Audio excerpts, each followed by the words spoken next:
حضرت عمر جن کو تخت حکومت پہ بیٹھتے تھے اور ان کا تخت کو سونے زبرجد کا نہیں تھا، مسجد نبوی کی چٹائی تھی، اور سارا دن وہاں بیٹھ کے لوگوں کی باتیں سنتے، اور جب رات کے اندھیرے گہرے ہوتے عمر بھیس بدل کے مدینے کی گلیوں کا گشت کرتے۔ کہا تمہارے گھر سے دھواں نکل رہا ہے اور بچے رو رہے ہیں، ان کو کھانا کیوں نہیں دیتی؟ کہنے لگی عمر کی جان کو رو رہی۔ عمر کے پاؤں تلے سے زمین نکل گئی۔ کہا کیا ہوا؟ کہا 3 دن سے ہمارے ہاں کھانے کے لیے کچھ نہیں ہے، روزانہ بچے روتے ہیں اور میں ہنڈیا کے اندر پتھر ڈال کر کے نیچے سے آگ ڈالتی رہتی ہوں کہ بچے انتظار کر کر کے سو جائیں گے، کم بخت سو بھی نہیں رہے، اور وہ پتھر پکیں گے بھی کیا، اور میں عمر کی جان کو رو رہی ہوں۔ حضرت عمر کا کلیجہ دہلنے لگا، فوراً پلٹے، واپس بیت المال میں آئے، گھی کا ایک کنستر لیا، آٹے کی بوری لی، مرچ مسالہ جات بہت کچھ اٹھایا، اپنے کندھے پہ رکھا، بوری اپنی کمر پہ لا دی۔ عمر بیت المال سے نکلے تو آپ کے خادم اسلم نے دیکھ لیا، آگے بڑھا، کہا میرے آقا میں اٹھاتا ہوں۔ عمر کی آنکھوں میں آنسو ہے۔ کہا اسلم قیامت کے دن میرا بوجھ اٹھا لو گے؟ کہا قیامت کے دن تو اپنا اپنا بوجھ اٹھانا پڑے گا۔ کہا عمر کو آج اپنا ہی اٹھانے دو۔ حضرت عمر وہ گھی کا کنستر اور وہ آٹے کی بوری سر پہ اٹھائے ہیں اور اس خاتون کے گھر جاتے ہیں اور دستک دیتے ہیں۔ وہ جب دیکھتی ہے اس کی جان میں جان آ جاتی ہے۔ کہا جلدی جلدی آٹا گوندو، اور عمر سبزی کاٹنے لگ جاتے ہیں۔ حضرت عمر رضی اللہ تعالی عنہ سبزی تیار کر دیتے، ادھر آٹا گند جاتا ہے، اور پھر اوپر چولہا رکھا جاتا ہے، چولہے کے اندر آگ رکھی جاتی ہے، وہ کھانا پکانے لگتی ہے، آگ بجھتی ہے۔ تاریخ نے لکھا ہے آگ بجھنے لگتی ہے، عمر جھک کر کے پھونکے مارتا ہے، عمر جھک جھک کے پھونکے مارتا ہے۔ کھانا پک گیا اور بچوں کے سامنے کھانا رکھ دیا، بچے کھا رہے ہیں۔ اب بچے رو رو کے نڈال ہو چکے تھے۔ حضرت عمر اپنے ہاتھوں کو اور اپنے گھٹنوں کو اور اپنے پاؤں کو زمین پہ لگا کے، جس طرح بکری کا بچہ چلتا ہے، ویڑے کے اندر کبھی ادھر چلتے ہیں کبھی ادھر چلتے ہیں، تاکہ بچے مجھے دیکھ کے خوش ہوں اور دل میں کہتے عمر جتنا رلایا ہے اب اتنا ہنسانا بھی پڑے گا۔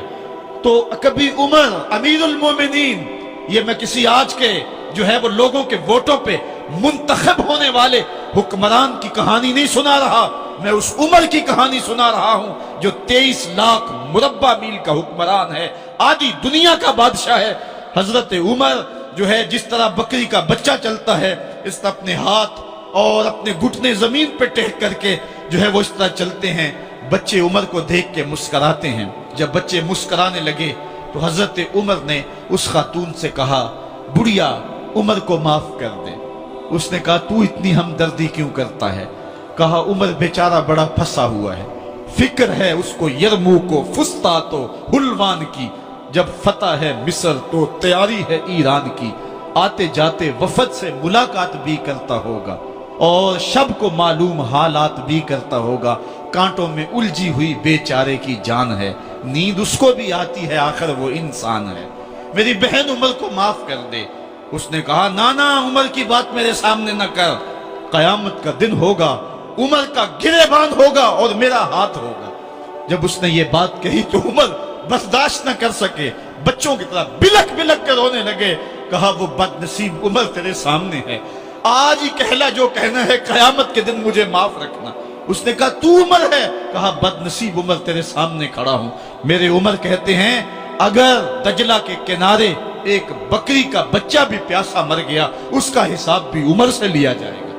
حضرت عمر نکلے یروشلم میں، ایک اونٹ ہے ایک غلام ہے، کبھی وہ سوار ہوتا ہے کبھی آپ باری مقرر کی ہے۔ جب قریب پہنچے یروشلم کے تو عمر کی باری نکیل پکڑنے کی اور غلام کی باری اوپر سوار ہونے کی آ گئی۔ غلام نے کہا آقا میں مرضی سے اپنی باری چھوڑتا ہوں، آپ آ جائیں، دشمنوں کے مفتوحہ علاقے میں آ رہے ہیں، تازہ تازہ علاقہ فتح ہوا ہے، اسلام کی شان و شوکت ظاہر ہو۔ عمر نے کہا اسلام کی شان و شوکت ایسے ظاہر نہیں ہوتی ہے، اپنی باری پہ تم بیٹھو گے، اپنی باری پہ میں بیٹھوں گا۔ لوگ منتظر کھڑے ہیں، دور سے جب دیکھا کہا اس کی ہیبت سے کانپتے تھے ہم، یہ تو کوئی حبشی لگتا ہے، رنگ کالا ہے، ہونٹ موٹے ہیں، اس سے تو زیادہ حسین اس کا غلام ہے جو آگے آگے چل رہا ہے۔ حضرت ابو عبیدہ نے کہا دھوکہ کھا رہے ہو، ہمارا آقا وہ نہیں ہے جو اونٹنی کے اوپر سوار ہے، ہمارا آقا وہ ہے جو لگام تھامے آگے آگے چل رہا ہے۔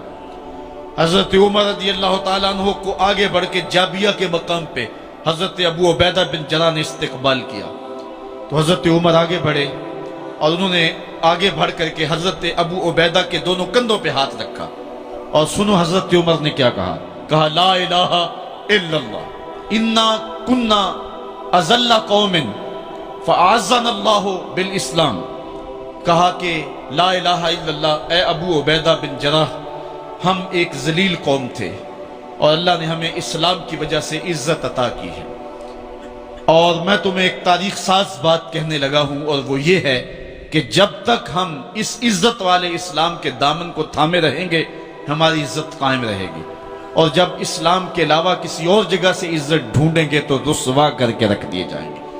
یہ ہے وہ خلاصہ جو حضرت عمر نے امتوں کے عروج و زوال کا بیان کیا ہے۔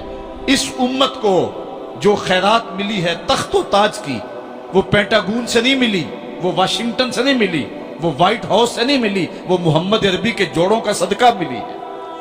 اس لیے جب ہم نے اسلام سے انحراف کیا، پاکستان حاصل کیا گیا تھا، پاکستان کا مطلب کیا؟ لا الہ الا اللہ۔ ہم نے اس نعرے کو چھوڑ دیا ہوا ہے، ہم نے انحراف کر دیا ہے۔ آج ہماری نظریں مغرب کی طرف لگی ہیں کہ تخت و تاج اس سے نصیب ہوتے ہیں، اور دنیا کے اوپر ہم رسوا ہو کے رہ گئے۔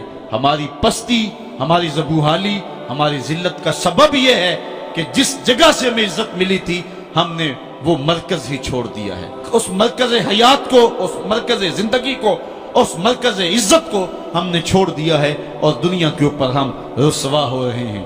انہی حضرت عمر کی کہانی ہے۔